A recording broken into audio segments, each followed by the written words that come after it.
She is a liar, and she's a dirtbag. And So why subpoena her if you can't trust her? well, because the one thing we got holding over her head is if we find out she lies, she goes back to her original sentence, and that's looking at lifetime. And if she's looking at maybe parlaying this into reducing her sentence, then we could have some leverage there. What would you ask her? I want to know the chain. I want to know the money. I want to know the people involved, and all gloves are off. So he's talking about Ghislaine Maxwell and the subpoena to have her testify or get her testimony for Congress. I mean, he's saying that, she's going to still face life in prison unless she sings. I mean, Hannah, she already faced this. I mean, she could have offered information to the government to get a reduced sentence, to get a plea deal. She didn't do so. So I don't understand how Republicans believe they can suddenly trust her now. This is the most interesting development, I would say, her testimony that could come in the next few days.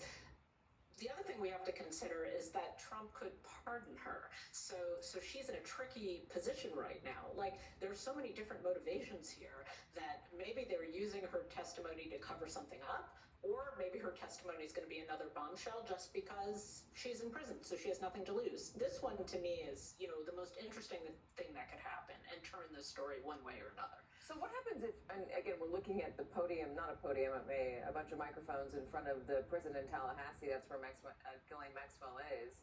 It's where Todd Blanche is interviewing her right now. Hopefully he comes out and he speaks in front of reporters. We're going to see if he does. What if, Hannah, he comes out and says, Ghislaine Maxwell completely exonerated Donald Trump and we're going to pardon her? You probably get a few more rounds of, is that true? Are they lying to us? I mean, that's the problem with the runaway train, as someone put it earlier. Like, until we see the documents, and even if seeing the documents might not put an end to it, but this particular conspiracy of a cabal of pedophiles is a bottomless pit. So we couldn't guarantee to anyone that would put an end to it, but if she said that, then they literally opened every page of those files, and all you found was what we know so far, which is that, yes, Donald Trump knew him, knew Epstein, they were sociable, but he wasn't particularly implicated in any of his specific crimes. By the way, this is the courthouse, not the prison. And there goes the courthouse. What about that? And do you agree with Hannah? Oh, and I would add, this is a problem that's 10 plus years in the making, I think, for the Republican Party. If you remember that Tim Alberta book, American Carnage, he has this chapter about the year 2014, excellent book. And in 2014, John Boehner, when he was speaker, goes to meet with Roger Ailes, the late Roger Ailes, when he was then running Fox News.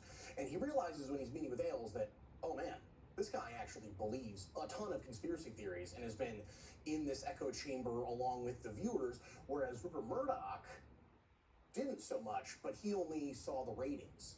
And this is where, when you talk to these Republican operatives on background and anonymously, they start to get a little agitated about how the cart leads the horse. How does it fall? I mean, do you have a lot of Republican lawmakers who do, like Roger Ailes says, Tim Alberta suggested, do believe the conspiracies?